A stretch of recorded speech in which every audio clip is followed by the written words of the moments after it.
oficialmente, então, meu boa noite aos alunos que nos acompanham, ao Samuel, ao meu colega, professor Leozar. Mais uma aula que nós vamos abrir da equipe Fractal. Desejo a todos uma excelente aula. É com você, Leozar. Se precisar de mim, eu estou à disposição no WhatsApp. Não, tranquilo, querido. Obrigadão aí. Olá, gente, boa noite, tudo bom? Me chamo Leozar, pode chamar de Léo, tá? Mais fácil. Eu sou professor no campus Leopoldino, Cefet Campus Leopoldino. Hoje a gente vai trabalhar aqui a parte de gráficos e ver que existem formas diferentes de representar os gráficos.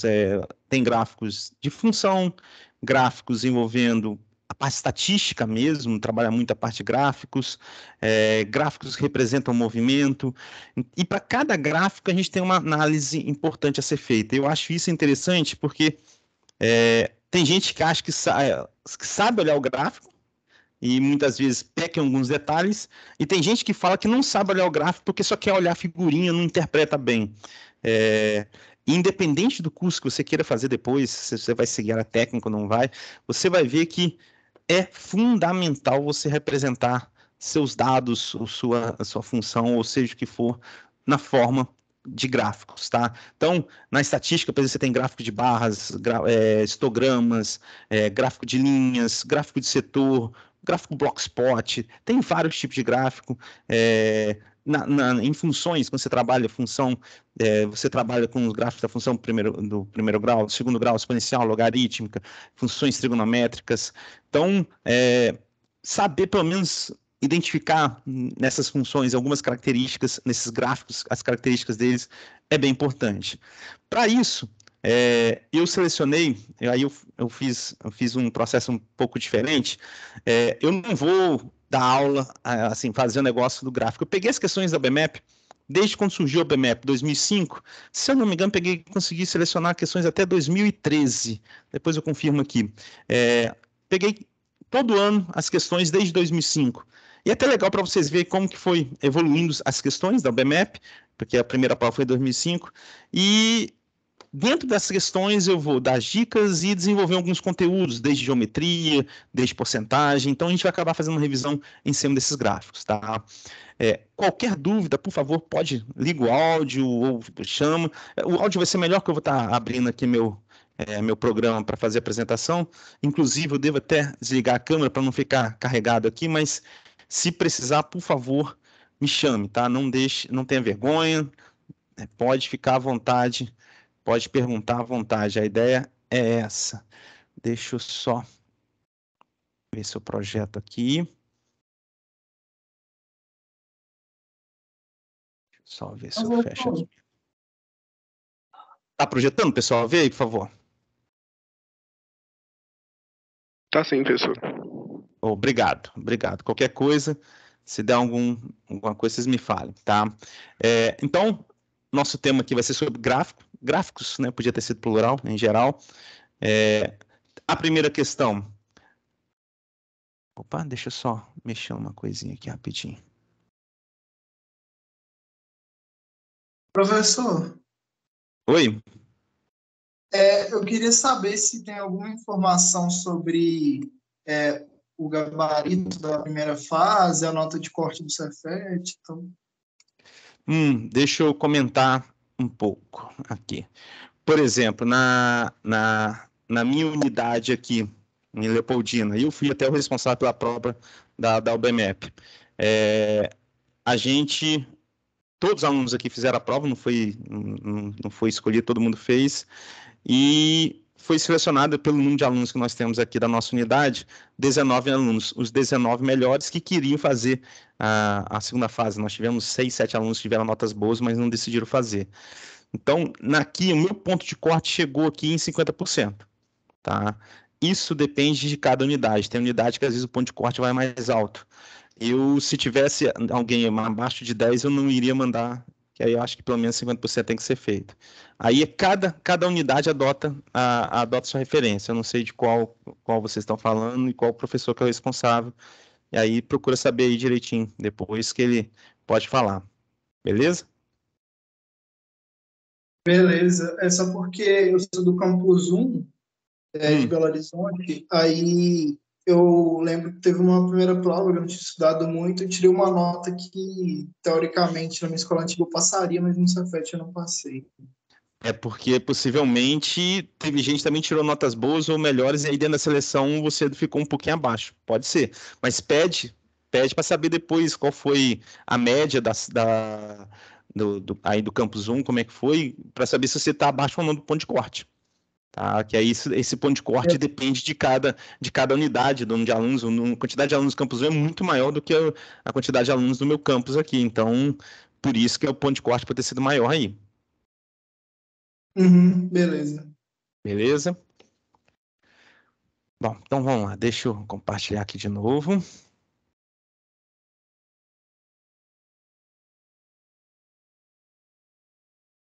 Bom, então vamos lá. Vou deixar minha câmera ligada ainda, mas se tiver se ela começar a travar, eu desligo, tá? Para não ficar sobrecarregado aqui. A primeira questão é da prova da UBMEP de 2005, foi o primeiro ano que teve a prova da UBMEP, tá? É uma questão relativamente simples, bem simples mesmo. A maldade só é na pergunta que você analisar. Esse aqui é um gráfico de barras horizontais, ou um histograma também, horizontal, tá? Vamos dar uma lida na questão. Todo gráfico é importante, vamos chamar a atenção. Muita gente fica preocupado com a curva ou com um desenhozinho. A primeira coisa que você tem que saber, ler a questão bem e ver o que cada eixo representa, porque é a partir desses eixos que você vai fazer a interpretação da curva, ou no caso aqui no nosso gráfico de barras horizontais, tá? Então, a questão, vocês vão ver, realmente é simples. Para testar a qualidade de um combustível composto apenas de gasolina e álcool, uma empresa recolheu 8 amostras em vários postos de gasolina. Para cada amostra foi determinado o percentual de álcool, e o resultado é mostrado no gráfico abaixo. Em quantas dessas amostras o percentual de álcool é maior que o percentual de gasolina? Bom, é fácil a gente perceber que nós temos duas substâncias. Se você for pegar meio a meio, cada uma tem que ficar com 50%, tá? Se for dividido ao meio o volume delas. Se ele quer saber maior percentual de álcool em relação à gasolina, a gente tem que olhar qual amostra tem o eixo, tem a barra maior do que 50%. Bem simples. Vai ser a amostra 1, a amostra 2 e a amostra 3. Aí você toma cuidado, porque pode pensar, então tem 3 respostas. Não. Ele quer saber em quantas dessas amostras são 3. Só isso aqui.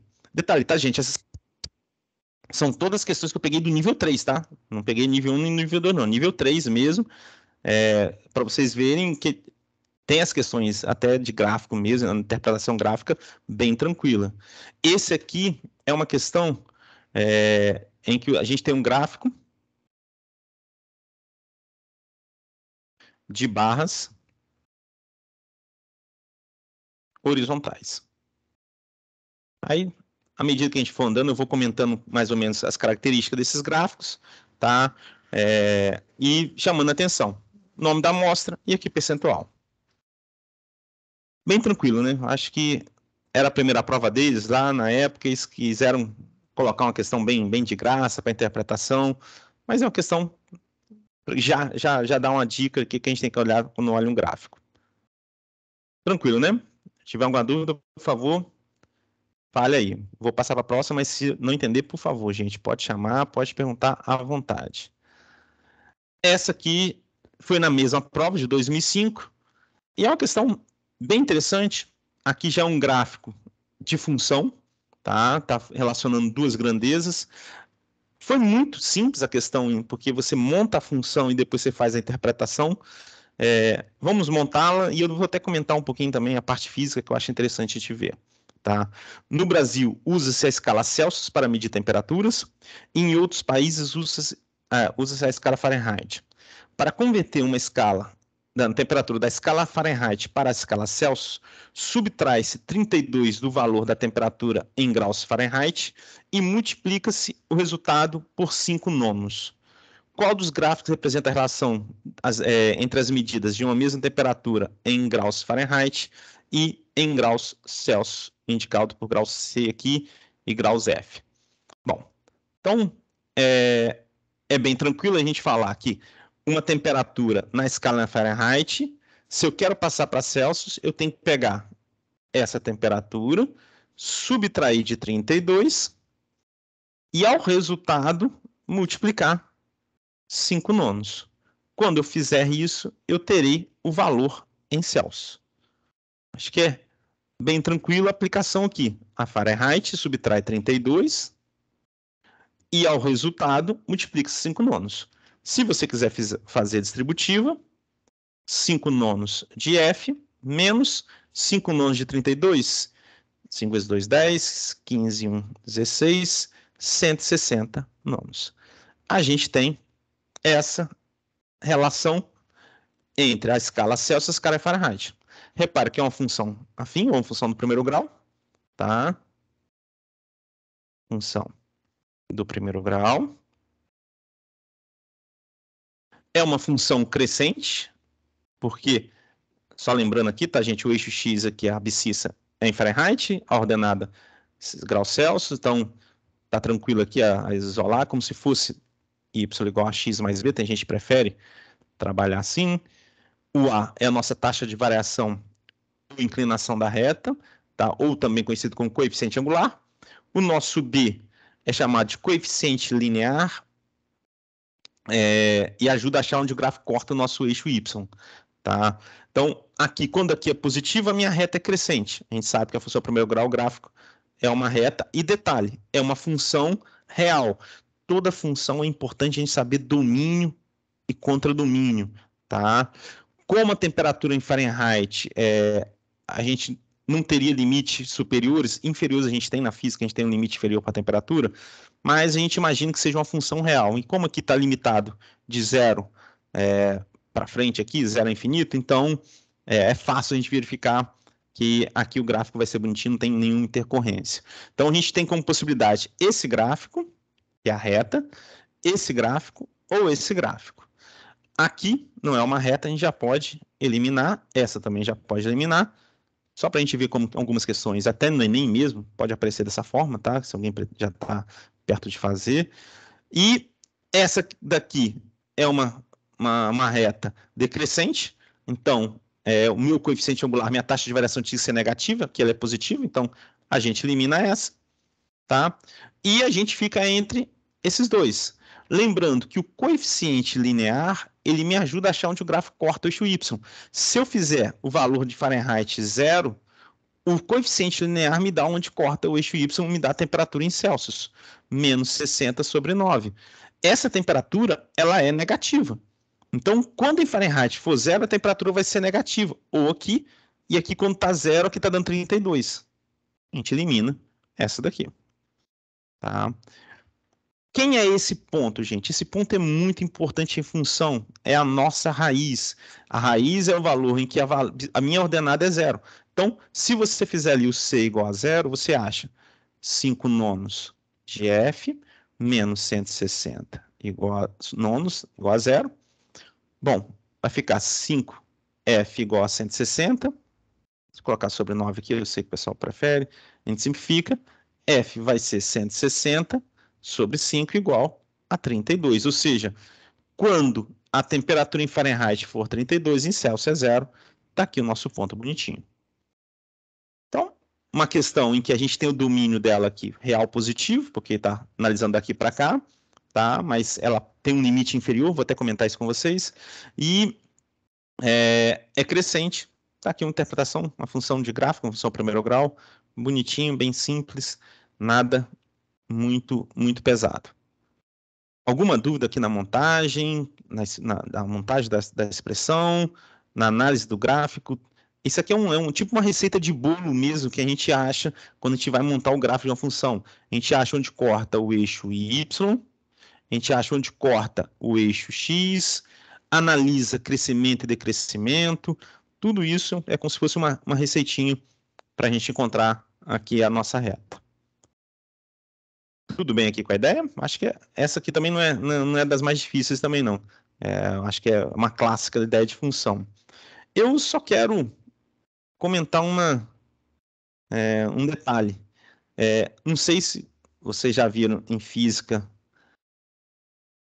essa propriedade, porque normalmente é estudada no segundo ano, essa ideia de escalas termométricas. Mas é bem interessante a gente entender como que é feita essa mudança de escala e na matemática ajudar a explicar isso. Essa escala, a graus Celsius, foi feito, cara, o Celsius criou essa escala comparando a temperatura da água no ponto de fusão e ebulição ao nível do mar. E ele viu que o nível do mar, a temperatura, ele chamou de 0. Quando botou para ebulir, fazer ferver, ela ficou constante e chamou de 100. E mediu o termômetro, que ele pegou lá e dividiu em 100 pedacinhos. O Fahrenheit, ele trabalhou, se eu não me engano, foi com amônia e gelo e sal, se eu não me engano, foi uma coisa dessa, uma mistura dessa. E fez a mesma coisa, comparou 0 e 100 graus na variação do termômetro, tá? E aí, quando fizeram a equivalência disso com Celsius, percebeu que 0 graus Celsius é equivalente a 32 graus Fahrenheit e 100 graus Celsius corresponde a 212 graus Fahrenheit. Qual é o grande detalhe? Muita gente, quando vê essa ideia assim, dos termômetros, na hora que quer pegar uma temperatura em Celsius e fazer em Fahrenheit, quer fazer regra de 3. E ao fazer a regra de 3 direta, como muita gente faz, por exemplo, 30 graus em graus Celsius, corresponde em quantos em Fahrenheit? Se fizer regra de 3, esse está para esse, 5 está para esse direto, vai dar problema. Por quê? Porque a variação em Celsius é diferente da variação em Fahrenheit. Você tem essas variações de forma diferente. Então, se você quiser fazer a regra de 3, você tem que fazer a regra de 3 envolvendo variação desses valores. Então, aqui, ó, se eu chamar aqui de Celsius e aqui de Fahrenheit, como que fica a fórmula para chegar, para vocês entenderem de onde surgiu essa formulinha aqui? Tá? É bem fácil. Eu gosto sempre de trabalhar com a variação em relação a 0, para a conta ficar menor, e aqui, em relação a esse. Você pode fazer qualquer variação, tá? 100 menos esse menos esse, mas sempre fazendo a variação. Então, ó, a temperatura em Celsius menos 0, eu faço a proporção aqui também com a temperatura em Fahrenheit menos 32. Olha o menos 32 aqui aparecendo, tá? Da formulinha aqui que ele fala que subtrai 32. Vou fazer a variação total aqui, ó, 100 menos 0. A variação total aqui, 212 menos 32. C menos 0 é C, 100 menos 0, 100. F menos 32, 212 menos 32, 180. Bom, eu posso simplificar isso aqui por 20, aqui por 20, mesmo denominador aqui, denominador, posso fazer a simplificação, aqui fica 5, aqui fica 9. Olha só. Temperatura em Celsius sobre 5, Fahrenheit menos 32 sobre 9. Se o 5 multiplicar o outro membro, 5, F menos 32 sobre 9. Está aqui a nossa formulinha. Isso aqui normalmente o pessoal mostra na física, como que chega, mas tudo trabalha na ideia de matemática mesmo, se você fazer a variação. É a mesma formulinha aqui. Tudo bem? Não sei se alguém já viu, se quem estiver no segundo, terceiro ano, certamente já, no segundo ano já passou, o terceiro também já viu essa parte, tá? Posso continuar? Acho que eu gosto de mostrar, tá? Eu acho interessante a gente saber de onde surgem algumas formas, até na física mesmo, entender, a gente pode mostrar bastante isso com a matemática. Eu gosto muito dessa questão, tá? Essa aqui já é da prova de 2006. Só pra vocês terem uma ideia, tá, gente? Em 2005 só tiveram 2 questões de gráfico, essas foram as 2, tá? E vocês veem o nível relativamente fácil. Aqui já começa a ficar interessante, já começa a mostrar algumas características bem clássicas de provas, tanto da UBMEP, esse tipo de questão que cai muito no Enem também, então é interessante a gente analisar, tá? E ela tem uma maldade, e eu gosto de chamar a atenção para algumas coisas aqui que acontecem nesse gráfico. Primeira coisa que eu acho importante é você analisar aqui o eixo da vertical aqui, repara que está 0 até 160, aqui na horizontal a gente tem amostras que mostram um número em 1990, um número em 2000, vamos ver o que significa isso, e principalmente com o dado que ele coloca aqui, ó. No gráfico estão representadas as populações das cidades 1, 2, 3, 4, 5, em 1990 e em 2000, em milhares de habitantes. Muito cuidado, tá, gente? Aqui não tem essa maldade, mas é porque aqui a gente vai trabalhar com a parte percentual. Mas se fosse em valor absoluto, cuidar na hora de dar resposta, porque às vezes você pega aqui deu 150, coloca a resposta 150, na verdade são 150 mil habitantes, igual está colocando aqui. Tá? Então aqui a gente coloca para a escala ficar mais fácil de manusear do que você botar de 1 em 1 até 160 mil, 150 mil. Tá? Então é uma observação importante que todos os gráficos fazem, às vezes omitir para facilitar a escala. Tá? Então a escala aqui é de 10 em 10 milhões, 10 em 10 mil, perdão. Tá? O detalhe é o seguinte, teve cidade que aumentou o número de população, aqui diminuiu, aqui manteve constante, aqui aumentou, aqui aumentou. Ele quer saber qual cidade teve maior aumento percentual. Questão simples, questão fácil, mas eu quero fazer duas observações na hora de resolver essa questão. Atenção, tá? Esse aqui é um gráfico de barra dupla que a gente fala. Gráfico de barra dupla. Muito usado em realmente dados estatísticos, tá? Censo, igual tá para ter censo aí, é bem comum, tá? O negócio é o seguinte, como que eu calculo o aumento percentual, tá? Eu vou mostrar as duas formas, que é o padrão, que o pessoal gosta de fazer, e aí você entenda o que você vai fazer. Eu só vou dar destaque para um, que eu acho que em algumas situações ela resolve problemas mais rápido, tá? Bom, vamos fazer análise para essa cidade 1 aqui, depois a gente analisa as outras, a gente vai ver que aqui diminuiu, aqui é constante, então a gente já vai poder eliminar essas duas aqui de cara, mas vamos ver aqui. Vamos lá. Como que eu calculo aumento percentual? Lembrando, a porcentagem, gente, é uma comparação, tá? É uma comparação em grupos de 100. Então, se eu tenho, por exemplo, 27%, eu estou querendo dizer que eu tenho, comparando 27 a cada grupo de 100. 5% são 5 a cada grupo de 100. Até quando eu passo disso, 120%, passou de 100. Quer dizer que eu tenho 1 inteiro mais os 6 de 100, 20 de um grupo de 100. Então, existe porcentagens maiores do que 100%, tá? A gente só tem que tomar cuidado com algumas coisas, mas para fazer as contas, muitas vezes é melhor a gente trabalhar na forma decimal. 27 sobre 100, 0,27, 5 sobre 100, 0,05, 120 é 1,2. Então, acostumar com essa mudança aqui é bem interessante. Bom, como que eu vou calcular esse aumento percentual? A primeira forma, usando, o pessoal gosta de usar a regra de 3, eu gosto de pensar na forma de razão. Razão entre quem? Entre quem que eu vou fazer essa razão?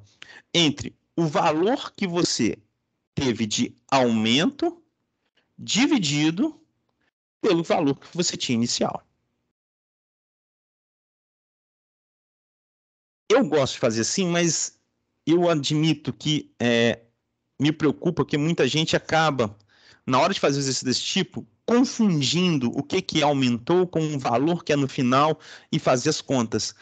E em alguns exercícios em particular, essa situação que às vezes não vai nos ajudar tanto. Mas eu sei que muita gente gosta de fazer, então vamos fazer por ela, pelo menos, a primeira parte. Qual foi o aumento que nós tivemos da população de 1990 até 2020, até 2000, perdão, na cidade 1? Repare, passou de 30 para 50 mil. Então, 50 menos 30, 20. Eu vou trabalhar com 20 mesmo, tá? Não vou nem colocar os 20 mil.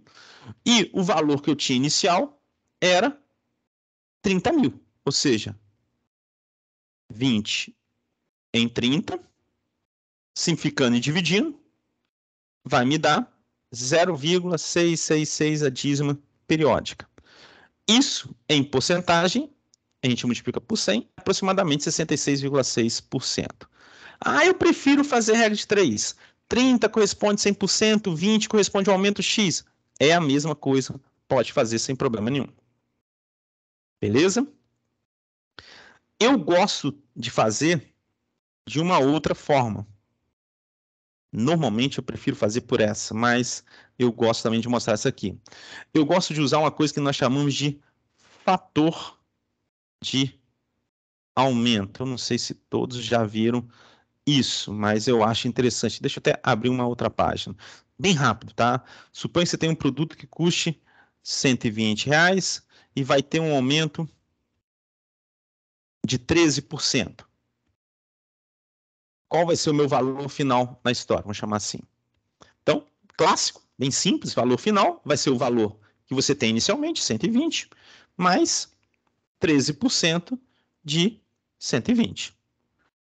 Bem simples. Lembrando, toda vez que eu faço porcentagem de alguma coisa, 5% de 80, você faz 5 sobre 100 vezes 80, ou, eu prefiro a forma decimal, 0,05 vezes 80, e multiplica para você descobrir qual é a fração, qual é a parte que você tem, que seria 4. Tá? Então, aqui vai ser a mesma coisa. Ó. O valor final será 120 mais 0,13 vezes 120. Eu não vou fazer a conta, eu quero chamar a atenção para uma coisa aqui. Se eu colocar esse 120 em evidência, porque ele é fator comum aqui e aqui é como se eu tivesse 1 de 120. E aqui é como se eu tivesse 0,13 de 120. É isso aqui que me interessa. Tá? Isso aqui que me interessa. Repare que eu consigo achar o valor final conhecendo aqui o valor inicial, que é o valor que eu tinha antes do aumento, e multiplicando por 1 mais o 0,13, repare, é a minha taxa de aumento na forma decimal. Isso daqui é a minha fórmula de aumento, e esse 1 mais i aqui é o meu fator de aumento. Isso aqui é muito legal, é muito interessante, e ajuda a gente a entender, porque tem gente que decora, aumento de 100% é dobrar o valor. Beleza, o cara coloca aqui a taxa, aqui o fator. Por que 100% dobra o valor? Porque 100% é 100 sobre 100 é 1. E o seu fator de aumento, 1 mais 1, 2. Você vai multiplicar o valor por 2. Se eu fizer uma taxa de 3%, 3% é 0,03, eu vou multiplicar aqui por 1 mais 0,03, 1,03. E aí muita gente erra às vezes porque fala, se 100% dobrou, 200%, que é o dobro, vai quadruplicar o valor. Errado, não é essa a proporção. Aqui vai ficar 2, o meu fator de aumento, 1 mais 2, 3. Se eu dou um aumento de 200%, o meu produto, na verdade, triplica. Isso é interessante, tá? E alguém pode falar, mas por que eu preciso fazer isso? Por que me ajuda isso? Em situações como aumentos sucessivos. Como assim? A gente está tendo aumentos de gasolina direta aí, a gente vê. Vamos dar um exemplo fictício. Suponha que um produto teve aumentos sucessivos de 5%, depois 10% e depois 12%. A pergunta clássica, qual foi o aumento total após esses 3 aumentos? Isso é um clássico. Tá? E a maioria do pessoal faz 5 mais 10, 15, mais 12, 27%. E erra. Por quê? Porque você vai ter aumento sobre aumento, você tem juros sobre juros, você vai acumular coisa em cima de coisa. E a melhor forma de você descobrir essa taxa, a taxa total, o aumento total, é você trabalhar com esse fator de aumento. 5% é 0,05. O meu valor final vai ser o valor inicial. No primeiro aumento, o meu fator de aumento, lembra, é 1 mais isso aqui. Você multiplica por 1,05. Passou um mês, isso aqui vai sofrer um reajuste, esse valor agora vai sofrer um reajuste de 10%. Lembrando, 10% é 0,10. O fator de aumento, soma 1, multiplica por 1,10. Depois, vai ter um aumento de 12%. 12% é 0,12. Fator 1 mais 0,12, multiplica por 1,12. Quando você fizer esse produto, você vai ver quanto que ficou multiplicado no final o seu fator. Então, só para... Vou usar a calculadora aqui para a gente ganhar um pouquinho de tempo, tá? Rapidinho. Então, ó, 1,05 vezes 1,1 vezes 1,12. Eu não gosto de fazer na calculadora, mas aqui para a gente ganhar tempo, 2,936. Esse cara aqui, ó, é o meu fator de aumento no final, dos 3 aumentos. A minha taxa, repare, para eu achar o fator no som 1, para eu descobrir a taxa, eu subtraio 1. 1,2936 menos 1 vai dar 0,2936, que é o mesmo que 29,36% de aumento, e não 27%, como muita gente acha. Aumentos sucessivos ou aumentos e descontos sucessivos, essa forma é muito melhor. Tem gente que eu gosto de dar um valor 100 para ver quanto vai dar no final. Dá certo, mas assim você vê direto, tá? Se fosse desconto, que seria menos, tá? Só para chamar atenção. Então, eu vou fazer o exercício anterior também mostrando essa propriedade. Eu gosto muito dela, porque me dá essa saída para esse tipo de problema, e é bem ágil. Eu não preciso ficar preocupado, como muita gente faz, em achar o aumento aqui, fazer a regra de 3 e errar na regra de 3, porque tem gente que erra na montagem da regra de 3. Tem gente que pega aqui o 20 e compara com 50, e aí acaba errando. Tá? Então, usando o fator de aumento, valor final, valor inicial, 1 mais a taxa, o meu valor final aqui, ó, no ano 2000, é 50. O valor inicial é o ano 990, 30. 1 mais a taxa. Sempre que você quiser descobrir o fator de aumento, é só você dividir o valor final pelo inicial, 50 por 30. Ao dividir isso aqui, vai dar 1,666 toda a vida, subtraindo 1, vai dar 0,666 toda a vida, ou também conhecido como 66,6%. Eu gosto muito de fazer assim, tá? Gosto muito, mais até do que desse. Mas eu sei que tem gente que prefere aqui fazer as 3, eu gosto de mostrar as duas para ver como é que fica. Essa primeira cidade, após 10 anos, teve aumento de 66,6% na população. Tudo bem, gente? Alguém não entendeu uma passagem? Eu tenho o hábito de falar muito rápido. Então, se não entendeu, por favor, pode perguntar. Fique à vontade. Tá ok?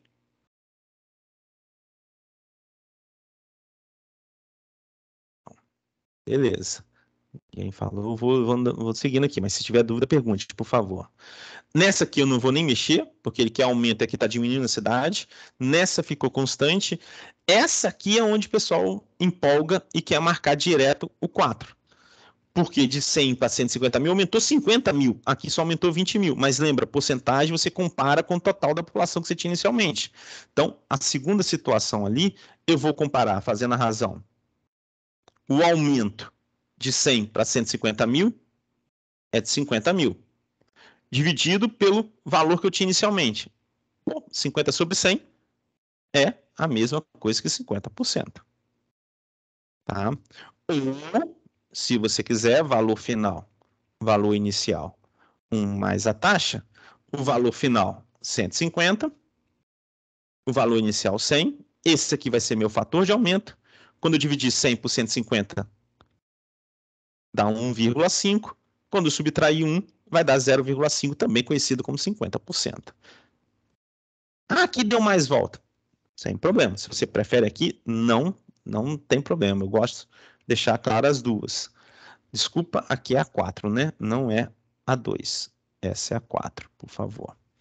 E observe que aumentou muito mais em número de habitantes a 4, porém, proporcionalmente ao número que era antes, fazendo comparação com o que a gente tinha que era antes, o aumento percentual aqui de 1 foi bem maior. Tá? E nem vai se falar nesse aqui, né? Porque na situação ali 5, a razão será, aumentou de 120 para 130, 10 para 120. Aqui dá, eu já fiz essa conta para a gente ganhar um pouquinho de tempo. Deixa eu ver se eu fiz. Fiz, dá 8, 0,083, aproximadamente 8,3%. Então, o maior aumento foi, na verdade, na primeira cidade. Vê se está ok, se tem alguma dúvida. Se alguém não entendeu esse monte de coisa que eu fiz aqui bem rápido, deixa eu até fazer aqui. Depois, gente, se quiser, eu salvo esse slide com essas resoluções e envio para vocês também, tá? Isso aí, fica à vontade, pode deixar que eu faço para vocês. Tudo bem com a questão? Gráfico de barra dupla, muito famoso em censo, tá? Então, esse ano estão fazendo aí seleção para o pessoal fazer as entrevistas, justamente para a gente analisar como que está variando a população de 10 em 10 anos.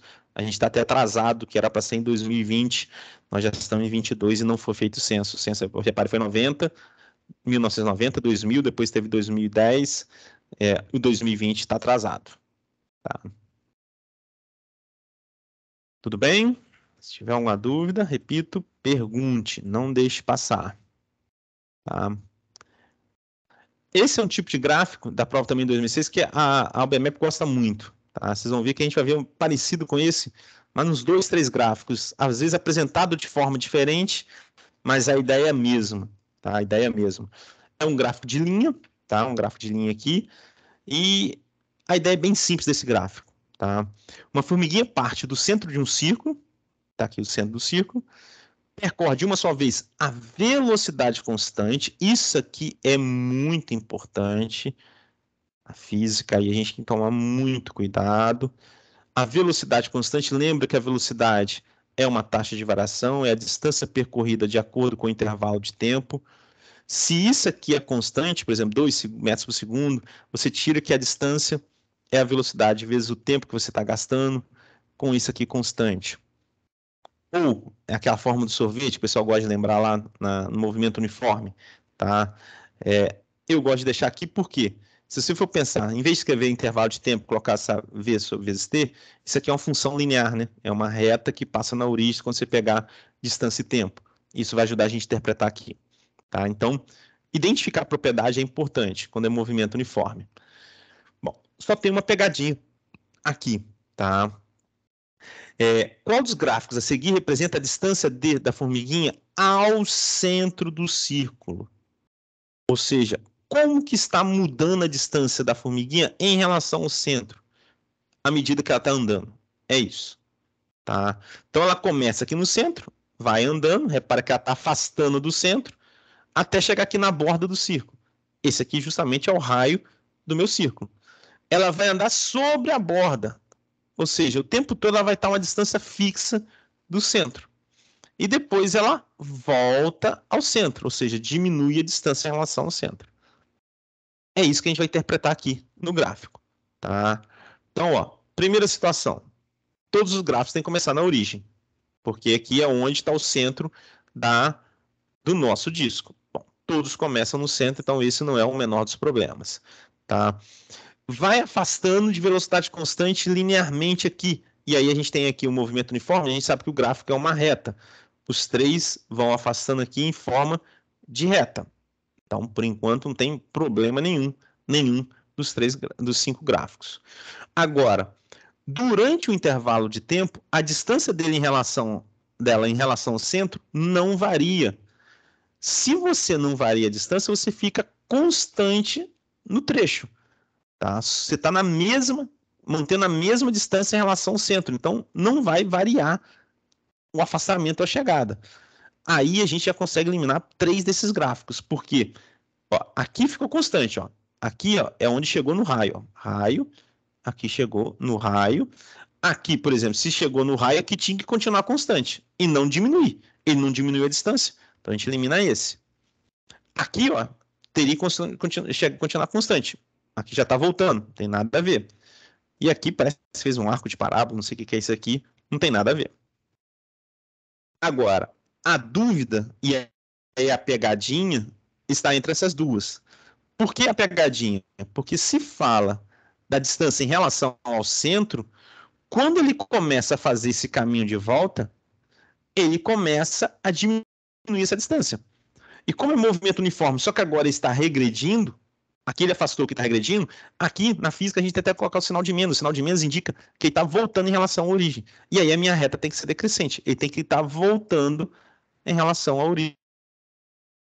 E não aqui afastando mais. Então por isso que a resposta não é essa. O gráfico é esse aqui. Veja se está ok, por favor. Não tem fórmulas, contas. Eu até escrevi aqui a propriedade, mas como que fica a variação da distância em relação ao centro. E ver qual o gráfico que vai te ajudar a representar. Sempre sempre olhando aqui o eixo das abscissas, é o tempo, o eixo das ordenadas aqui é a distância em relação ao eixo, ao centro. Então, tá bonitinho aqui meu gráfico. Alguma dúvida? A gente vai fazer mais duas questões de estilos um pouco parecidos, tá? Que você tem que analisar, mas às vezes apresentando de forma diferente, mas a ideia vai ser a mesma.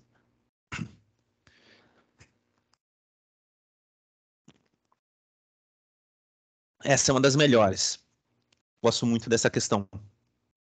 Essa questão mostra um gráfico aqui, ó. Vamos olhar o gráfico antes da gente olhar ali em cima. O percentual de álcool. Repara que aqui mostra o percentual de álcool misturado com gasolina. É que os carros flex, né? A gente pode misturar álcool com gasolina que o carro funciona.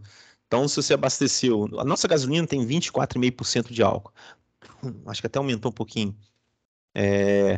Mas se você quiser colocar R$50 de gasolina mais R$60 de álcool, ver quantos litros vai ter cada um, você tem uma média de consumo maior ou menor. O álcool ele queima mais rápido que a gasolina, então por isso que ele consome mais rápido. Tá? Em compensação também, por ele consumir mais rápido também, ele dá mais energia. Você pode ver aqui a potência do motor quando está usando o álcool é maior do que quando está usando gasolina. Então, mas isso aí é o pessoal da física. O que ele fala é o seguinte, por exemplo, se eu estiver usando só álcool, 100% de álcool, o consumo do meu carro, o rendimento, será de 10 km por litro. Se eu estiver usando na mistura 90% de álcool, vai ser 11. 80% de álcool fica aqui entre 11,5 e 12. 70%, 50%, tem o rendimento do carro de acordo com a porcentagem de álcool. Esse é o gráfico, percentual, e aqui rendimento, olha, quilômetro por litro. É importante ver a unidade. Bom, vamos ver a questão bem legal. O gráfico mostra a relação entre percentual de álcool misturado com a gasolina e o rendimento do carro de Cristina em quilômetros por litro. Cristina começou a viagem com um tanque de 50 litros, cheio de uma mistura com 30% de álcool. Vamos lá, 30% de álcool. 30%, 0,3 vezes 50, então vão dar 15 litros de álcool. Consequentemente, os outros 70% é de gasolina. Vou botar sem gás. 0,7 vezes 50 vai dar os 35 litros, que somado com os 15 dá os 50 litros ali. Tá? Então, primeira coisa que a gente começou. Depois de andar 300 quilômetros, era para o imposto, onde completou o tanque com álcool puro. E continuou a viagem sem reabastecer, até chegar ao seu destino, com o tanque praticamente vazio. Aproximadamente quantos quilômetros você percorreu em toda a viagem? Então, aqui é um exercício bem legal, porque eu tenho que saber qual vai ser a porcentagem de combustível que eu tenho, de álcool, para saber qual é o rendimento e saber quantos litros gastou durante a viagem. Se ela percorreu 300 quilômetros, quanto que ela gastou de combustível? Tá? Se a porcentagem aqui é de 30%, olha, 30%, com 30% é um dos melhores com média de rendimento. O carro faz 15 km por litro. 30% de álcool. Nós temos 15 km por litro. Então, aqui a gente tem uma proporção. Se eu tenho 15 quilômetros a cada 1 litro, quantos litros eu vou gastar para percorrer 300 quilômetros? Eu prefiro fazer de cabeça. Não tem problema, tá? Eu prefiro fazer RET 3. Isso aqui é consequência da RET 3. Eu só estou montando a razão, só para ficar visualizar. Tá? Você vai ver que 15x é igual a 300. 300 por 15, você vai ver que consumiu 20 litros de combustível. Tá? Então, o tanque passou a ter... Tanque está com... Se a capacidade dele é 50 litros e gastou 20 durante esses 300 quilômetros, ele passou a ter 30 litros. ela foi encher o tanque com álcool. Então agora a gente passa a ter 50 litros novamente, só que de álcool nós temos 30, perdão, desculpa. Nós temos 15, os 20 litros, né, que colocou, que abasteceu, mas, aí vamos lá, cuidado. Desses 30 litros aqui, ó, 30% é álcool. 30% de 30, 0,3 vezes 30 vai dar 9 litros. Mais 9 litros vão dar 29 litros de álcool. Consequentemente, de gasolina, para fechar os 50 litros, tem que ser 21 litros. Tá aí. Tá? Agora, a gente precisa saber quanto que ela vai rodar agora com esse tanque, porque vai ficar com o tanque praticamente vazio. Quanto que ela roda agora com esses 50 litros? O detalhe é que eu preciso saber qual é o rendimento agora desse meu novo combustível. Eu tenho 29 litros de álcool e 21 litros de gasolina, num total de 50. Vamos achar a porcentagem percentual de álcool. 29 litros de álcool para 50 litros do total. Porcentagem é isso, comparar a parte pelo todo, ou a comparação aqui que a gente vai analisar. Para escrever em porcentagem, eu vou multiplicar por 2 aqui, que aqui vai ficar 100. 2 vezes 29 fica 58, ou seja, 58%. O meu consumo agora vai ser a partir de 58% de álcool no combustível. Bom, a gente não tem esse valor 58%, mais próximo de 58% é 60%. O exercício falou aproximadamente, então a gente vai aproximar para 60%, tá? A gente vai pegar aqui aproximadamente 60%. 58%, então, ou 60%, vai me dar um consumo de 13,5 km por litro. Então, a partir do percentual, eu olho o rendimento. E aí, a gente faz a proporção novamente. 13,5 km por litro vai me dar quantos quilômetros? Em 50 litros. Faz a proporção. 130 vezes 50. Então, vai me dar 5 vezes 5, 25. Vão 2. 5 vezes 3, 15. 2, 17. Vai 1. 675 km. Bom, não é a cara da UBMEP fazer isso. Normalmente, eles dão uma pegadinha. Eles normalmente colocam 675 aqui para a resposta do aluno errar. Só que esses 675 são só relacionados a esses últimos 50 litros. Antes, ela já tinha dado 300, lembra? Então, o total, 675 mais 300, vão dar 975 km. A resposta é a letra C. Então, olha que interessante, é uma questão bem feita, bem bolada. Você precisa aqui fazer várias vezes a inserção aqui no gráfico para você analisar a porcentagem, calcular uma porcentagem em cima, fazer uma proporção.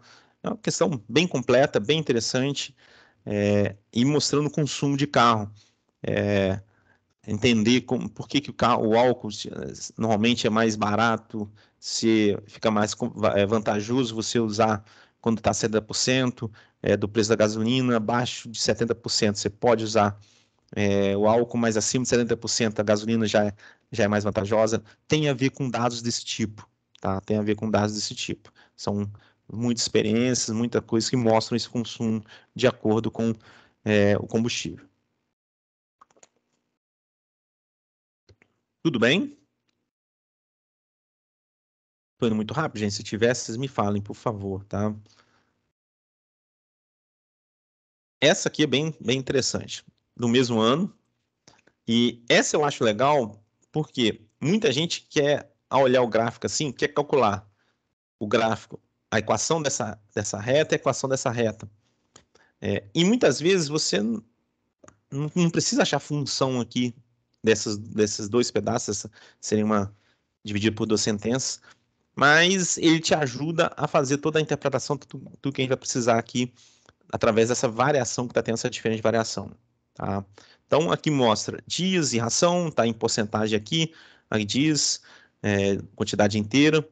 A gente tem aqui um fazendeiro, tinha ração suficiente para alimentar 20 vacas por 30 dias.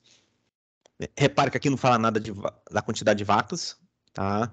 Depois de algum tempo, ele vendeu algumas vacas e com isso a ração durou alguns dias a mais. Por isso que aqui, ó, era para continuar e parar aqui no 30, tá? É um gráfico, uma parte de uma reta decrescente, ela ficou decrescente menos acentuada aqui, tá? A taxa de variação dela aqui diminuiu, aumentou no caso. E o gráfico mostra a quantidade de área disponível durante o período, expressa em percentual. Tá? Ele quer saber quantas vacas vendeu. Então, você fazer uma função aqui do número de dias para saber qual é o valor da ração, da quantidade da ração, não vai resolver muito a sua vida, não, porque você vai estar achando pontos aqui, ó. Cada dia você tem uma ração, cada dia você tem uma ração. E desse jeito aqui não te dá diretamente o número de vaca, tá? Então, a nossa ideia é o quê? Tentar descobrir quantas vacas eu tinha, a partir das 20 vacas, quanto de ração eu tinha nesse período, tá? E quanto foi perdido, quantos dias eu perdi isso aqui, vamos ver quantos dias, e quantos dias sobraram para ter o total de ração para as vacas que sobraram consumir, tá? Então, é mais ou menos isso que eu vou fazer aqui. Qual é o total de ração que eu tenho? De ração? Vou deixar até usando a porcentagem que não tem problema, tá? Sabendo que eu tenho 20 vacas e que cada vaca, vamos supor assim, cada vaca consome uma quantidade, não vou chamar de X aqui não, vou chamar de C, consumo C, por dia. Por dia, tá? Durante 30 dias. É o que eu tenho de alimento. Para 20 vacas, cada vaca consome C e eu tenho 30 dias. Qual seria o total de ração que eu teria? O 100% vai ser 20 no número de vacas, cada vaca consome C, então 20 vezes C, durante 30. O meu total, então, aqui, de ração que eu tenho, é de 600 C, onde o C é o meu consumo. Isso corresponde para mim 100%. Tá? Observe que, nesse período aqui, houve uma baixa, uma redução de 40%. Vamos ver quanto que vai... Desculpa. Quantos dias se passaram, tá? E quanto sobrou de ração. Então, ó, vai ser 40% de 600 C é o que vai ter de alimento ainda. 0,4. Opa, desculpa. Perdão. Olha, eu falando uma coisa e escrevendo outra. Ração restante. Se consumiu 40, resta 60%, né? Por favor. 60% de 600. Então, aqui vai ficar 0,6 vezes 600C, vai dar 360C, é o que falta de ração para ser consumida. Tá? E quantos dias se passaram? É isso que eu quero analisar. Passaram. Vamos lá. Se foi reduzido em 40%, é que se passaram 40% do total que estava previsto. 40% de 30. E aí, 40% de 30, 0,4 vezes 30, vão me dar 12 dias. Então, aqui, ó, meu consumo foi para 12 dias. E como vai acabar em 36, vão restar, então, 20 dias, 24, desculpa, 36 menos 12, 24 dias de alimento para as vacas. Só que meu número de vacas agora Não são mais 20.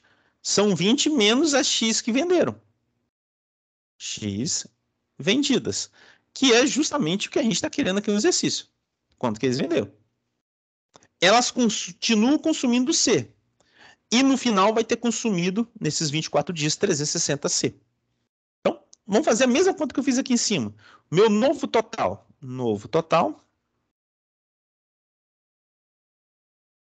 é igual a 360C. Que vai ficar número de vacas, 20 menos X, o consumo por cada vaca C durante 24 dias. Isso tem que dar 360C. A gente tem essa equaçãozinha do primeiro grau para resolver. Então, eu fui fazendo aqui a ideia de você ter o total que você precisa de acordo com a variação da comida que você está tendo. Eu tinha uma quantidade de consumo, depois variou essa quantidade de consumo. A partir dessa quantidade de consumo que reduziu, eu fiz uma estimativa do total. E esse novo total, como que vai durar aqui, de acordo com o número de animais que eu tenho agora. Como eu não conheço o número de animais, nem o quanto cada um consome, por isso que eu deixei na variável C aqui. Só que quando você passar 24C dividindo, você vai ter 20 menos X igual a 360C sobre 24C. 24. 360 por 24 dá 15. Então, 20 menos 15 é igual a X. A gente tira que X é igual a 5. Então, foram vendidas, na verdade, 5 vaquinhas das 20 que nós tínhamos inicialmente.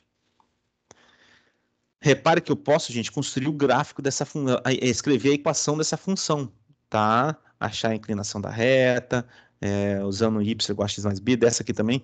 Só que ao achar essa função, não vai diretamente achar aqui, você vai achar só realmente como que está reduzindo aqui porcentagem e alimento. Para eu ter uma noção, eu preciso estimar quanto que cada vaca consome realmente para a gente poder ter uma ideia do total consumido. E é um gráfico aqui que mostra decrescente, né? Um gráfico linear, bonitinho, duas partes. Alguma dúvida?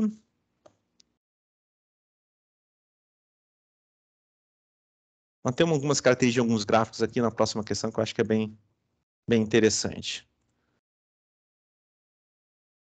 Essa questão eu acho bem legal. O pessoal normalmente erra por falta de atenção. E aqui eu vou chamar atenção para o domínio imagem de função, que é uma coisa que o pessoal não dá tanto valor. Tá? Lúcia está correndo sempre no mesmo sentido em uma pista circular.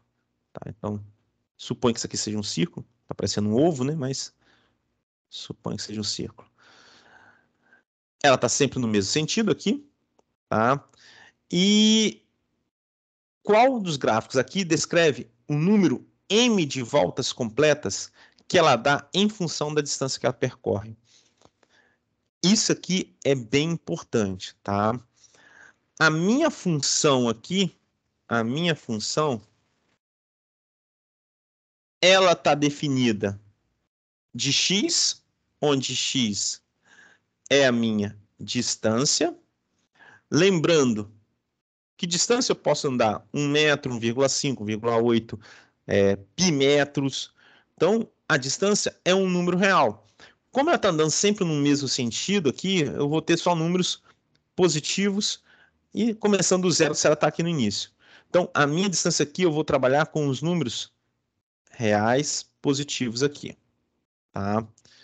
Enquanto que o m são números completas de volta. Ela pode ter dado uma volta aqui, aí o m vai estar marcando 1. Enquanto ela estiver percorrendo a segunda volta, ela está com 1 ainda. Eu só mudo o meu valor m quando eu fechar a volta. E os meus números vão ser 0, que ela não completou nenhuma, depois 1, depois 2, depois 3. Então, são números naturais. Tá? Ou inteiros não negativos, se você quiser colocar. Tá? Então, essa minha função aqui, eu vou jogar números reais, positivos, em naturais. Só de você analisar isso aqui, já te ajuda muito a montar a função. Numa função, gente, quando a gente coloca lá f de x, a última coisa que você olha é o que está escrito x ao quadrado, você muitas vezes tem que olhar primeiro quem é o domínio contra domínio. para te ajudar a fazer a análise perfeita aqui. A gente vai conseguir eliminar todas as opções aqui, só uma aqui talvez não, só de conhecer isso daqui, tá? Então, muita atenção na hora da gente pensar. Uma dica para te ajudar a visualizar. Quem gosta de Fórmula 1, mostra lá em cima, na classificação, volta, negócio. Só muda o númerozinho da volta quando o cara completa. Enquanto ele não completar a volta, não muda o número. Tá? Mas ele continua percorrendo a distância. A distância vai aumentando. Tá? Então, primeira coisa. Se eu pegar, por exemplo, vamos fazer de vermelho. Esse ponto aqui e esse ponto aqui. Tá? Ele vai ter percorrido uma certa distância. Após a certa distância, ele vai ter percorrido algumas voltas. A mesma coisa aqui. Ele percorreu uma distância maior, mais voltas. Só tem um detalhe. O número que está um pouquinho antes aqui, ó. Eu vou ter um número aqui, m. A imagem dessa função vai ser tudo isso aqui, ó. Qualquer número real. Eu vou ter a volta, por exemplo, 2,1 ou 1,3 ou 0,7. Só que o meu m, ele é necessariamente natural. Isso aqui não representa essa função. Então, olha como que é interessante só de você analisar quem é o domínio e a imagem dela. Tá? Essa daqui, ó. Essa daqui tá bonitinho porque, repare, começa aqui, ele tá 0, nenhuma volta. Quando ele fechar a primeira volta, aqui tá aberto, vem aqui o número. Desculpa, aqui não. Não sei quantos quilômetros tem, quantos metros tem a pista. Quando fechar a segunda volta, aqui vai ser 2. A mesma coisa aqui. Aqui vai ser 1, aqui vai ser 2, aqui vai ser 3. Aqui poderia acontecer a mesma coisa. Só tem um pequeno detalhe. Se eu pegar essa distância aqui, ó, ele vai ter percorrido 1,2 voltas. Só que não existe 1,2 voltas aqui. É um número natural, então isso aqui eu vou eliminar também. Tá? Essa aqui tem um detalhe. É justamente o negócio ser contínuo aqui no meio. Porque aqui eu vou conseguir pegar números, a minha imagem sendo tudo aqui, seria subconjunto dos reais e não dos naturais. Então a gente elimina essa daqui. E aí a gente fica entre essas duas. E aí? Qual que vocês acham que é a correta? A B ou a E e por quê? Aí é só uma questão interessante e fácil de visualizar, mas qual é a correta e por quê que é correta? Tem vergonha de falar não? Ajuda aí, por favor.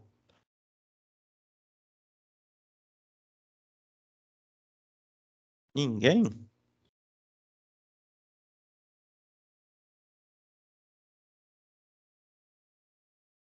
Olha só, gente, na mesma pista, a pista não muda de tamanho. Então, o comprimento da pista é fixo. Vamos chamar de C, por exemplo. Tá? É o 2πr. Então, quando ele sai da volta 0 para a volta 1, ele percorreu essa distância aqui. Da volta 1 para a volta 2, ele percorreu essa distância. A distância tem que ser a mesma. Esse tamanho aqui tem que ser igual a esse. Do jeito que está aqui, está falando que a volta 1 tem essa distância, a volta 2, até chegar a 2 ali, é maior que a volta 1. Só que a pista é a mesma. Eu não aumentei minha pista nem diminuí. Então, por isso que o gráfico aqui é a letra B. Tá? É um gráfico muito interessante, em que essa parte aqui, que é uma coisa de função, quando a gente trabalha com função, você saber o domínio, saber a imagem, saber o contradomínio, é muito importante. Tá? Então, quando eu coloco aqui já os naturais como contradomínio, me ajuda muito a limitar a minha imagem. Ou então, se você quisesse colocar reais aqui, não tem problema. Você até poderia colocar reais aqui no contradomínio, mas a sua imagem seria os naturais. Aí você teria que ver que aqui a imagem é real, aqui a imagem é até natural, mas aí a distância aqui, a imagem aqui seria real também, a imagem é real, a imagem aqui é os naturais, mas as distâncias são diferentes. Então, cuidado aí na hora de você analisar o gráfico de uma função, tá? Essa daqui, da de 2009, é uma das melhores que eu separei dessas provas. Repara que já é 2009. E aqui eu estou pegando todas da primeira fase, tá?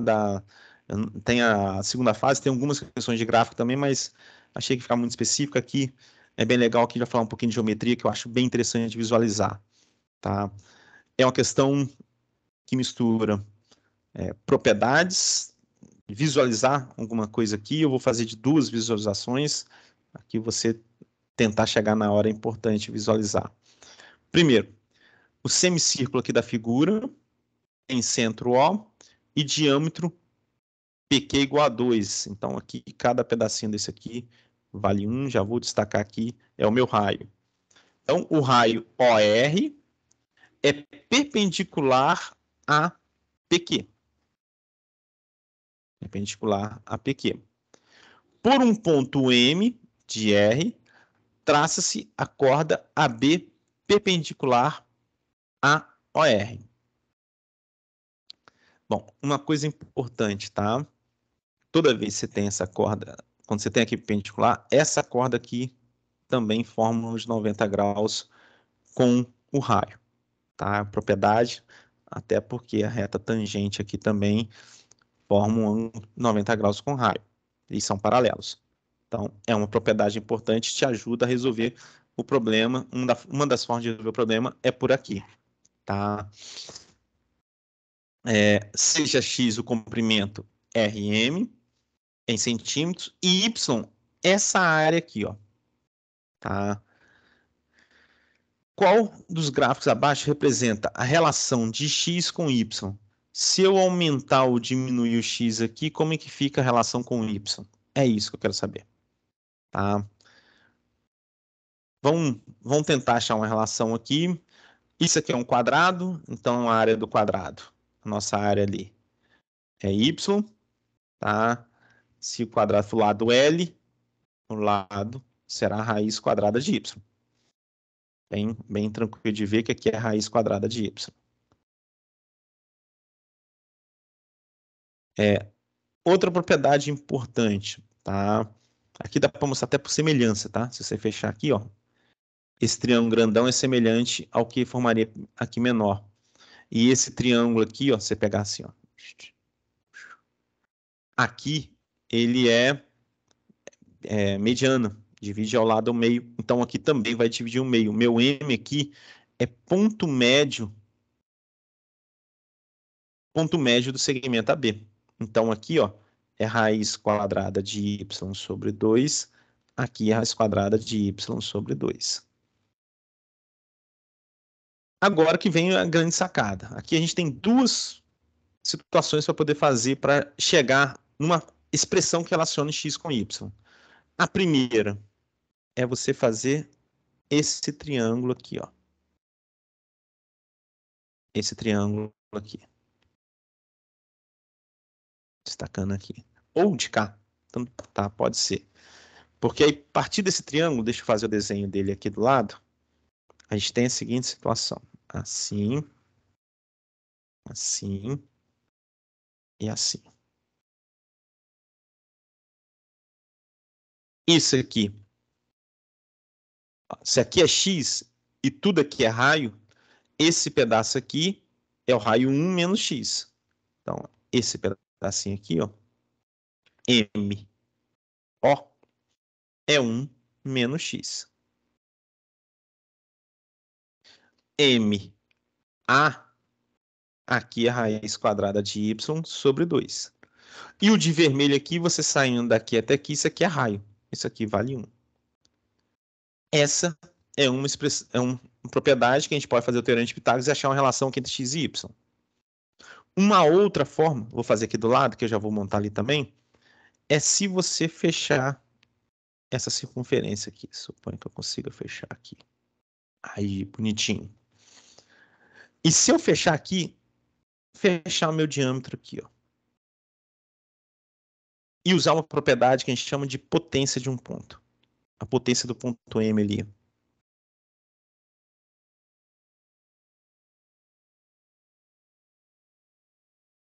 O que fala a potência de um ponto? Que a distância de M até A vezes a distância de M até B é igual à distância de M até R vezes a distância de M, vamos chamar aqui de T, M até T. Isso é uma propriedade de geometria bem importante, tá? Dentro de circunferências. MA é raiz quadrada de y sobre 2. MB também é raiz quadrada de y sobre 2. MR é x. E MT, daqui até aqui, ó. Lembra que eu falei que aqui era 1 menos x e aqui é 1. Então, 1 menos x mais 1, aqui é 2 menos x. Eu posso usar isso daqui ou usar o teorema de Pitágoras aqui.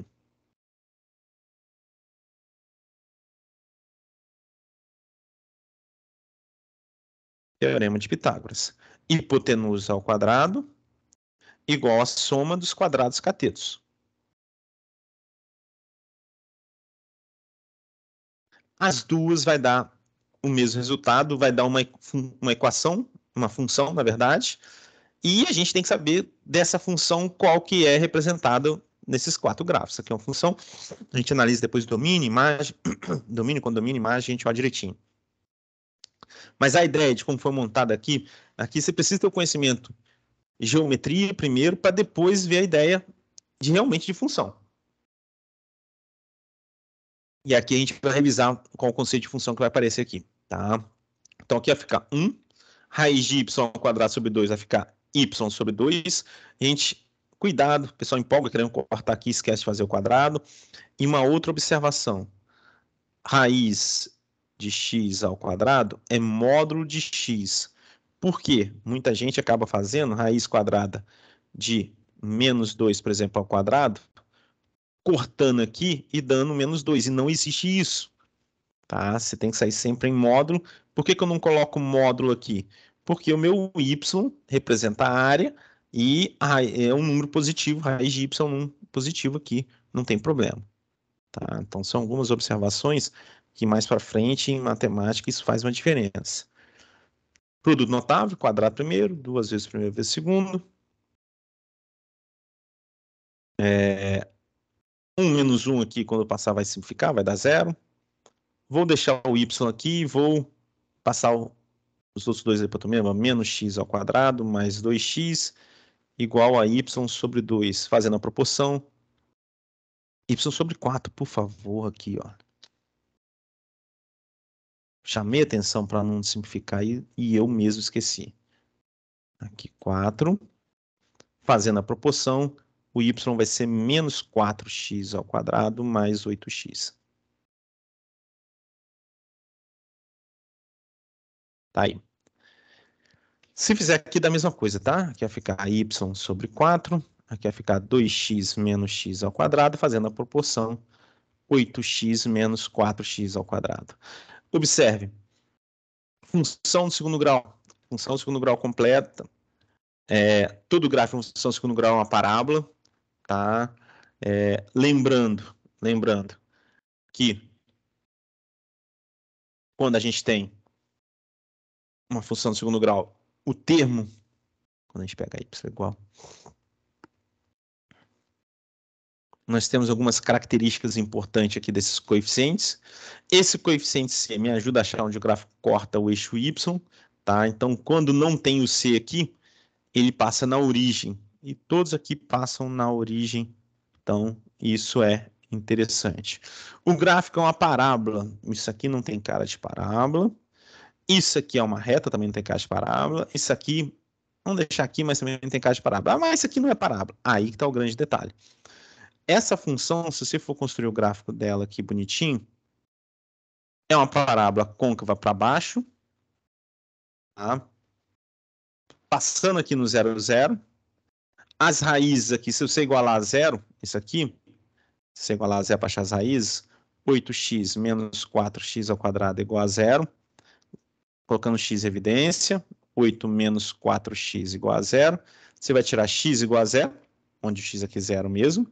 E a outra raiz, 8 menos 4x igual a 0, x igual a 2. Então, quando x aqui é 2, A parábola é côncava para baixo. É uma curva mais ou menos aqui assim, ó. Ponto de máxima aqui é o vértice. A gente nem vai preocupar aqui não, só para poder analisar. Mas ajuda ele a visualizar quando você tem aqui as raízes. O x do vértice é o ponto médio deles aqui. Tá? E aqui vai ser o y no vértice. Mas não vamos preocupar aqui não. Então, como o meu valor x aqui, ó, como o meu valor x, ele pode ser zero, porque a minha curva pode só tocar aqui, ou ele pode até aumentar um certo valor máximo. É razoável a gente imaginar que a curva está daqui para cá, e não tem a parte negativa. Então, por isso que todos começam aqui do zero, vem para cá, tá? Repare que ela aqui vai virando assim, então a única curva que satisfaz essa condição não é essa, vai ser somente essa. Chamando a atenção, se o x for 1, é só se substituir aqui, 8 vezes 1. 8 menos 4 vezes 1, 4, vai dar 4, é o valor máximo aqui que vai estar relacionando. Então, apesar de não estar completa, a gente está limitando o domínio dessa função a 0,1. Tá? Essa função aqui, o domínio dela é 0,1. E a imagem, vamos botar contradomínio aqui, vamos botar a imagem de 0 a 4. Tá? Definida por f de x igual a 8x menos 4x ao quadrado. Essa é a cara da função que está representada aqui. Tá? Então, você identificar a curva primeiro, depois identificou, cuidado para não cair em pegadinha, o pessoal acha que parábola tem que ser desse jeito, e não é. Você pode ter parte dela, dependendo do seu domínio. É muito importante saber olhar domínio da função. Tanto que existe exercício lá, logaritmo, mesmo você trabalha lá. A primeira coisa que você tem que analisar no logaritmo são os valores que você pode jogar. Então, analisar o domínio. Tem várias funções que você, para você começar, você tem que saber o domínio dessa função, senão você vai ter problema. Beleza? Muito boa questão, envolve um conteúdo geométrico bem interessante. Espero que tenha visualizado aqui o triângulo retângulo e também a ideia de potência de ponto, tá? Deixa eu até lembrar aqui, ó. Deixa eu fazer o desenho da potência de novo, só para comentar a propriedade geométrica. Se você tem uma circunferência e tem aqui duas cordas nessa circunferência, aqui um ponto P, aqui A, B, C, D, P vezes A, vezes P vezes B, é igual a P vezes C, P vezes D. Isso aqui é uma propriedade bem fácil de demonstrar, não é difícil, mas não é o nosso foco aqui. Tá? Foi essa propriedade que eu usei aqui do lado para mostrar por aqui. Tá? Mas ver esse raio aqui é importante, tá? É bem importante. Beleza? Essa foi da prova de 2009. Bom, a gente tem agora uma sequência de questões de mais interpretação mesmo. E esse aqui é um gráfico bem interessante que dá muita informação, tá? Minha esposa é dentista, trabalha no SUS e lá eles têm muitas coisas apresentadas em forma de gráficos, tá? E no mesmo gráfico você tem mais de uma variável. É o que está acontecendo aqui. É um gráfico de um histograma, que a gente fala, e um gráfico de linha, tá? E também tem aqui a parte envolvendo altimetria, aqui também o volume marcado aqui, e do lado de cá em graus. Então, ele bota aqui as duas unidades aqui, nas verticais, nos dois lados. E é para ajudar a visualizar a linha em uma grandeza e o barra na outra. É uma questão bem fácil essa, mas você realmente enxergar crescimento e decrescimento, variação do gráfico de linha e do gráfico de barra. Tá? Então, esse aqui é um gráfico estatístico bem interessante. O gráfico mostra a temperatura média de precipitação da chuva em Quixajuba em cada um dos meses de 2009, de janeiro a dezembro. Qual das afirmativas abaixo é correta? Aqui não tem jeito a gente analisar opção por opção, tá? O mês mais chuvoso foi também o mais quente. Bom, aqui em milímetros é um chuvoso, o mês mais chuvoso foi o mês de fevereiro, tá? Só que o mais quente foi o mês de março, chegando em média a 28 graus mais ou menos. Então, a letra A está errada. O mês menos chuvoso, no gráfico de barra aqui, seria agosto, também foi o mais frio foi setembro. Então, não é esse. O de outubro para novembro aumentaram tanto a precipitação quanto a temperatura. Outubro para novembro aumentou a precipitação, olha, o gráfico de barra aumentou, mas o gráfico de linha diminuiu, a temperatura então diminuiu. Os 2 meses mais quentes foram também os maiores de precipitação. Os mais quentes foram março e janeiro. Não foram de maior precipitação, que foi o de fevereiro. O março foi até o segundo maior, mas o primeiro foi fevereiro. E os 2 meses mais frios foram também os de menor precipitação. Os mais frios foi setembro e agosto, menor precipitação, agosto e setembro. Resposta, letra E. Aqui é só realmente para mostrar para vocês como que esse gráfico aqui é um gráfico estatístico bem usado, misturando gráfico de barra e gráfico de linha. É um histograma que o pessoal gosta de falar. Pega até os pontos médios aqui para marcar essas linhas. É bem tradicional o pessoal da estatística mexer um pouquinho com isso aqui, tá? Então, isso aqui é um gráfico de barra um histograma junto com um gráfico de linha. São os tipos. A UBMAP não tem colocado questões envolvendo gráfico de setor, que são outros tipos de gráficos estatísticos também que eu acharia interessante, mas eles têm focado mais nesse. O Enem também, o vestibular, o Enem gosta muito desse tipo de gráfico, atenção, tá? Esse aqui é uma questão que pode parecer até questão de física, que tem a ver com a ideia física aqui também. Eu acho bem interessante a gente comentar e ver como que fica. Já fizemos uma questão parecida de como que vai mudando a posição da formiga lá, que é um pouco parecido a gente olhar, tá?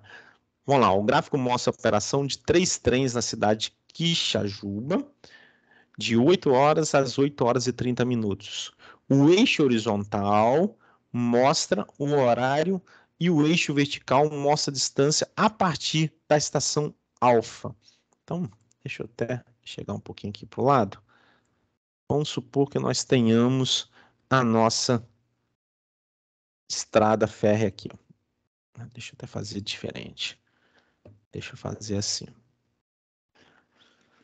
Por que eu estou fazendo desse jeito? Porque gráfico nenhum mostra trajetória, tá? O pessoal fala, você está subindo o morro? Não sei. Estou fazendo aqui do lado justamente para não visualizar.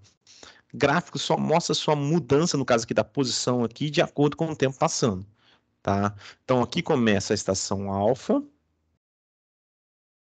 depois vem a estação beta, depois a estação gama e depois a estação delta. Não estou nem colocando aqui escala bonitinho, não, até porque aqui vai de 5 em 5 e depois aqui anda 4, né? Mas só para ajudar a visualizar. Observe que esse linha contínua aqui, trem de carga, saiu às 8 horas da alfa. Então, o trem de carga saiu aqui às 8 horas. Tá?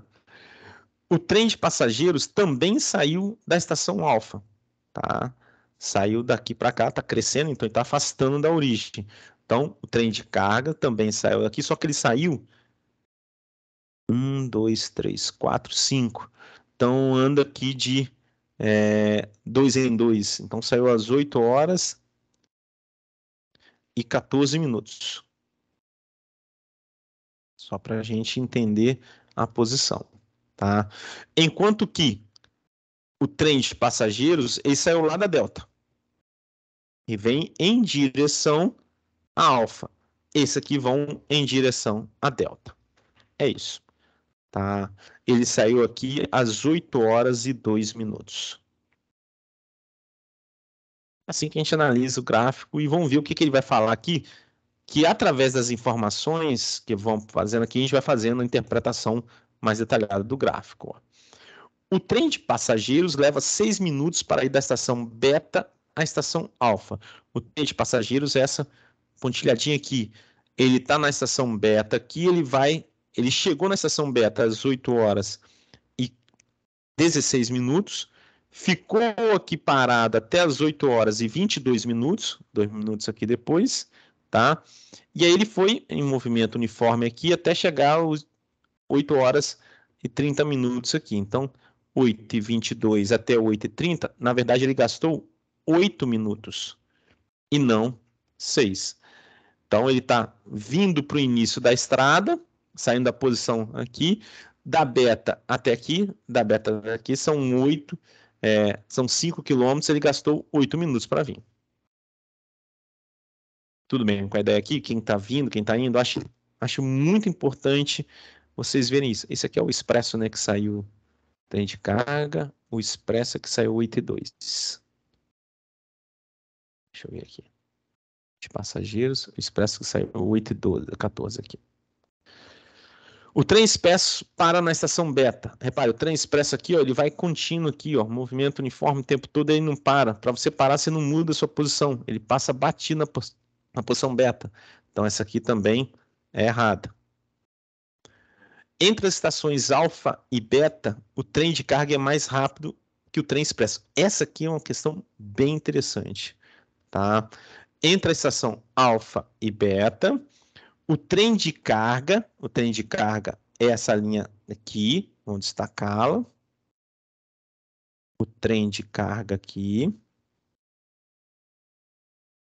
Ele está afirmando que é mais rápido do que o trem expresso. Deixa eu fazer de vermelho aqui. Gente, repare que são duas retas, tá? O que mostra que vai ser mais rápido ou não? É a minha taxa de variação, como que está variando. Essa taxa de variação é a velocidade, a inclinação da reta. Quanto mais inclinada a minha reta, mais rápido vai estar o trem. Então, na verdade, esse trem de vermelho aqui, que é o trem de passageiros, está mais rápido do que o trem expresso. Aí tem maior inclinação do que essa. Então, essa aqui é falsa. Então, a ideia de entender o que é uma função do primeiro grau, o que é esse cara aqui, ó. Esse cara é justamente a minha inclinação, minha taxa de variação. Tá? Quanto mais inclinado, mais rápido ele vai estar, porque é um gráfico de velocidade, é distância-tempo. Tá? Tudo bem? Não sei se me fiz entendido. Isso aqui talvez seja a questão que o pessoal mais agarre. Tá? O trem expresso ultrapassa o trem de carga quando este último está parado. Gente, quando que um vai ultrapassar o outro? Quando eles se cruzarem. Mesmo que esteja indo numa direção, por exemplo, esse aqui está ultrapassando, os dois estão indo na mesma direção, só que esse aqui saiu antes, esse aqui acabou ultrapassando nesse ponto aqui, na estação gama. Observe que esse aqui está parado e está em movimento. Esse aqui, ó, está ultrapassando aqui um pouquinho antes da estação beta. E aqui esse está ultrapassando na estação beta, propriamente dita, quanto ele está parado, o trem de carga está... O trem expresso está indo direto. Tá? Então, o trem expresso passa o trem de carga quando esse último está parado. E é verdade, o trem de carga está aqui, ele passa os dois quando os dois estão parados. Então, essa aqui é a correta. Tá? Então, olha como que a interpretação, você tem 3 informações no mesmo gráfico, onde aqui você tem distância, aqui tem tempo. É uma questão muito bem feita. Poderia cair numa prova de física, por exemplo, para interpretar velocidade, esse negócio. Tá? É bem legal. Só para eliminar o último, o trem de passageiro para 10 minutos na estação beta. Passageiros, essa tracejada.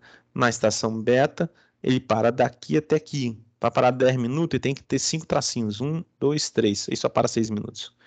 Tá? Não para 10, por isso que aqui está errado. Novamente, boa questão. A gente olha sempre os eixos para saber como está dividido aqui, bonitinho. Esse aqui é um grafo de linha, mas que está relacionado diretamente com a função primeiro grau. Tá? Uma função definida por várias sentenças aqui também, essa aqui que só seria uma função primeiro grau direta. Beleza? A gente está quase fechando aqui.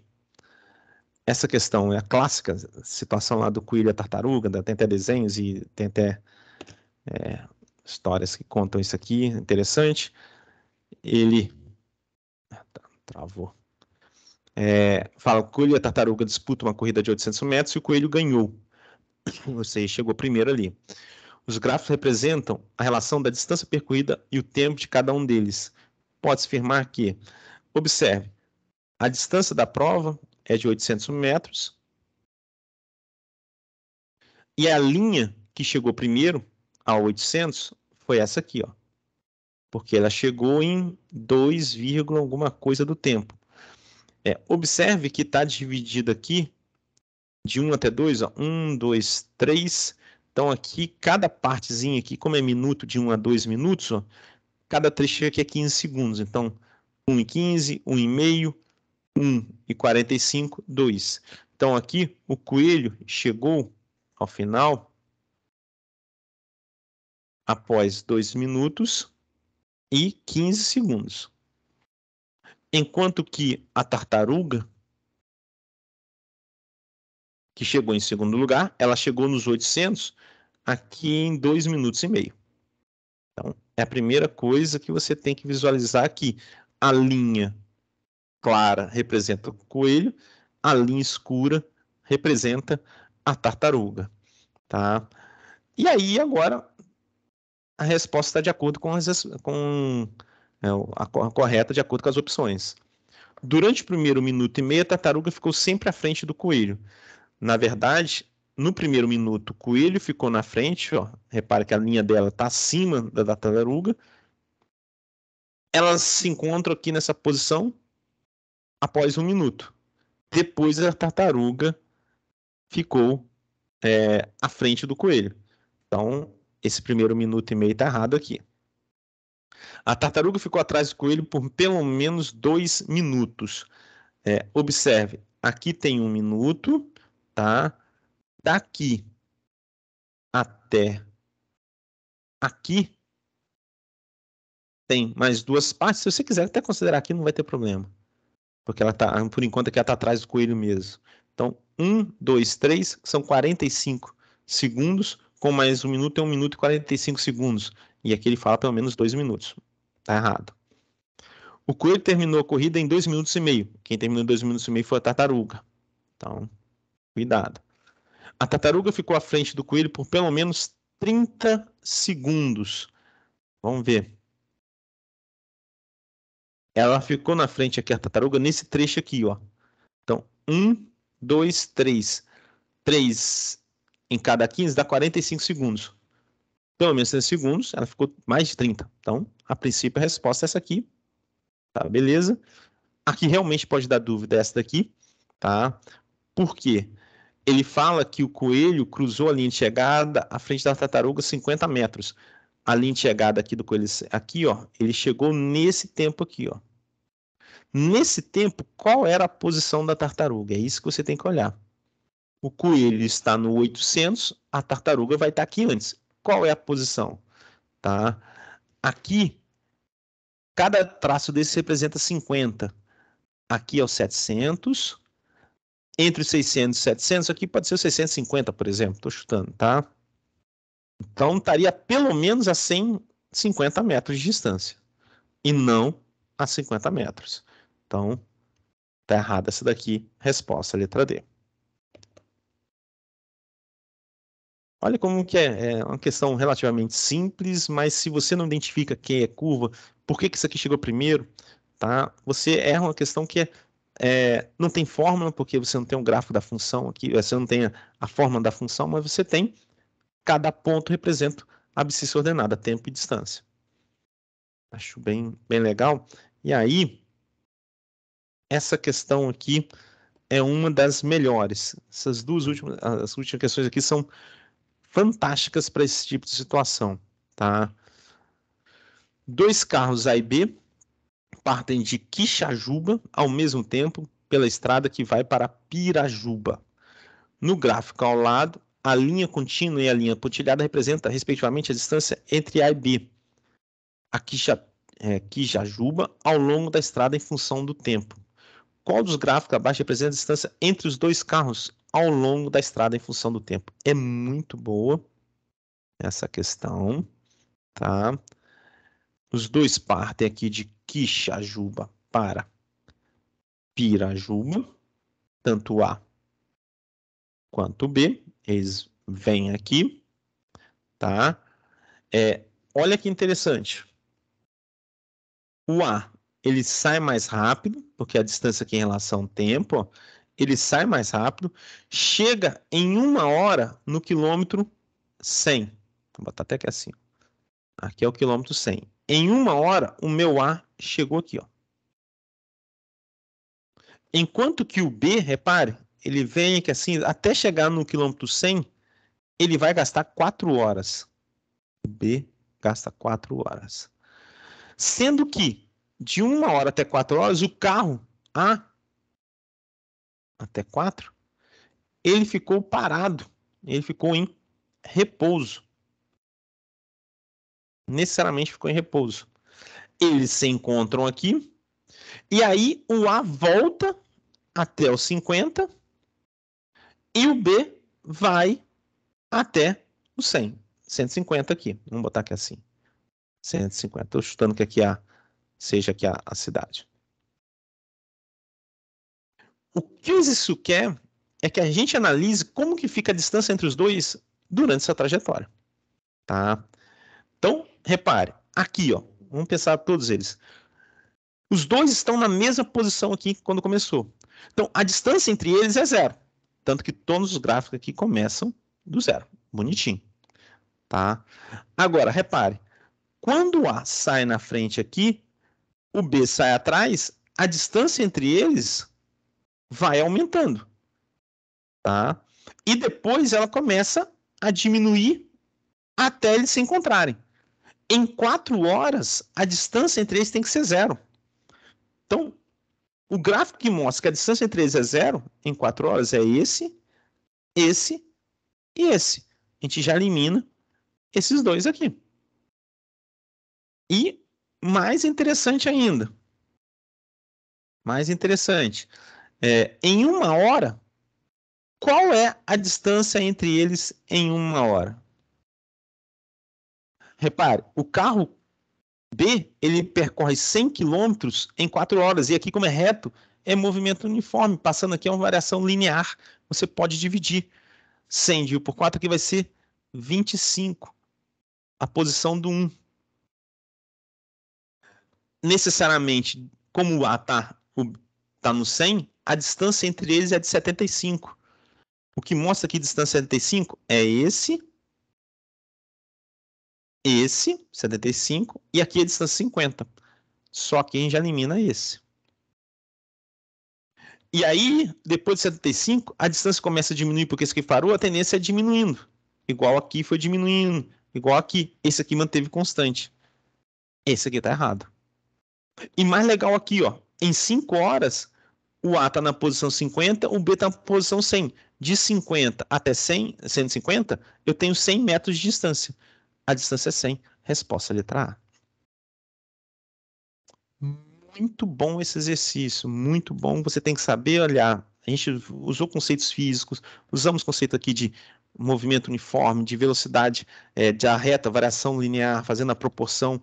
É uma questão envolvendo um gráfico de interpretação muito boa, muito importante.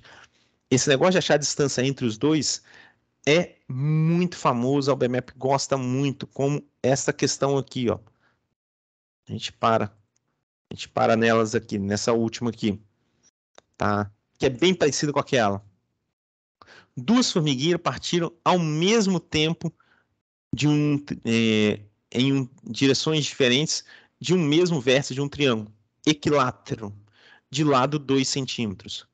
Então, 2 centímetros, 2 centímetros, aqui 2 centímetros. Com velocidade constante de 1 centímetro por segundo. As duas têm 1 centímetro por segundo de velocidade. A cada segundo anda 1 centímetro. Até retornar ao vértice inicial. Então, essa aqui vai vir para cá, vai subir, vai descer e voltar aqui. Essa vai vir para cá, vai subir, vai descer e voltar aqui. É isso. Tá? Qual dos gráficos abaixo descreve a distância entre as duas em função do tempo? Então, qual a distância entre elas em função do tempo?